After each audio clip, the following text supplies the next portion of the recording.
Nessa longa jornada até os dias atuais, a Antártica nem sempre esteve localizada no Polo Sul. Na verdade, ela caminhou em várias latitudes, chegou até latitudes mais baixas, perto do Equador, depois voltou mais para latitudes mais polares.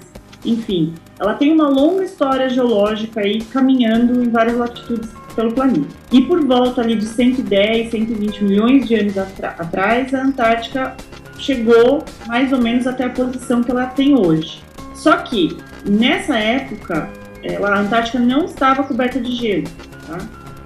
E isso nos faz pensar qual que é exatamente o papel desse posicionamento no Polo Sul como fator importante ou fator principal para a cobertura de gelo, né? Na verdade, são necessários outros elementos, né, e acontecimentos importantes na história geológica da Antártica para que ela sofresse, então, a cobertura de gelo. Existem vários dados que mostram a ocorrência de um esfriamento global de toda a Terra por volta aí de 40 milhões de anos atrás.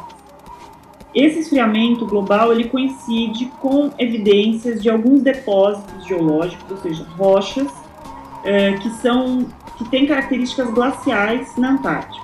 Então, o que a gente tem é evidência do esfriamento global e evidência de rochas glaciais na Antártica.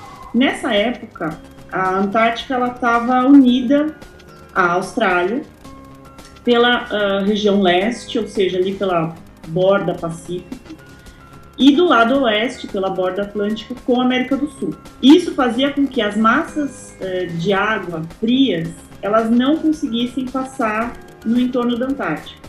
Existem alguns dados geológicos que datam a separação da Austrália por volta de 37 milhões de anos e da América do Sul por volta aí de 30 a 28 milhões de anos atrás. Tá? Esse isolamento geográfico teria feito com que as massas de águas frias conseguissem passar no entorno da Antártica. Tá?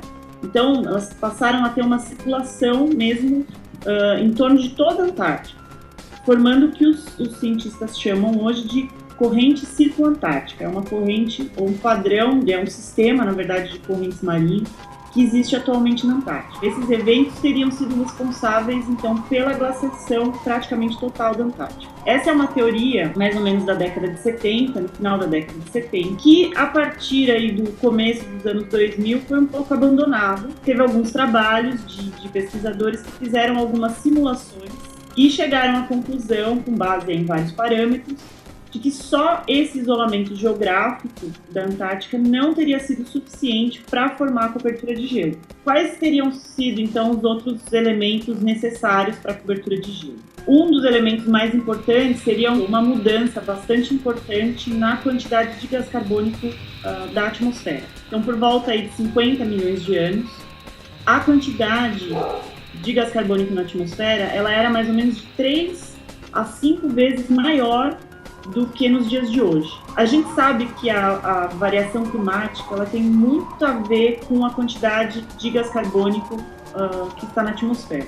Então, a conta básica é, quanto mais gás carbônico na atmosfera, mais quente, ou seja, mais estufa é a condição climática, que a gente chama de condição estufa. E se existe menos gás carbônico na atmosfera, o clima vai ser mais frio, ou seja, um clima refrigerador.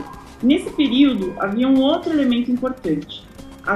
A Terra ela passava por uma fase em que a luminosidade do Sol era mais oblíqua, a incidência da luminosidade solar era menor, e com isso, os verões eram verões mais frios. Existia uma condição em que o gás carbônico tinha sido sequestrado para o sistema, a gente tinha menor quantidade de gás carbônico na atmosfera, e condições em que os verões eram mais frios. E aí, o que isso gerou? O gelo da Antártica, ele era alpino, ou seja, ele estava concentrado no topo das montanhas.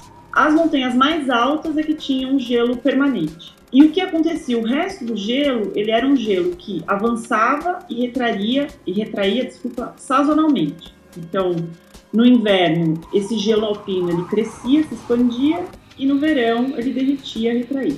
Essa era a dinâmica normal. Então, a partir de um determinado momento em que existe menos gás carbônico na atmosfera e os verões são mais frios, a cada verão, o gelo que deveria recuar e derreter, ele não derretia completamente, ele ficava um pouco maior. E aí chegava um novo inverno, aquele gelo se expandia, chegava um novo verão que era mais frio, o gelo não recuava tudo que poderia. Até chegar um determinado ponto em que o gelo não poderia derreter completamente, na verdade ele deveria se expandir, se expandir, se expandir. Então esse é um modelo feito com base em simulações de computador, que coloca a Antártica se esfriando sob determinadas condições.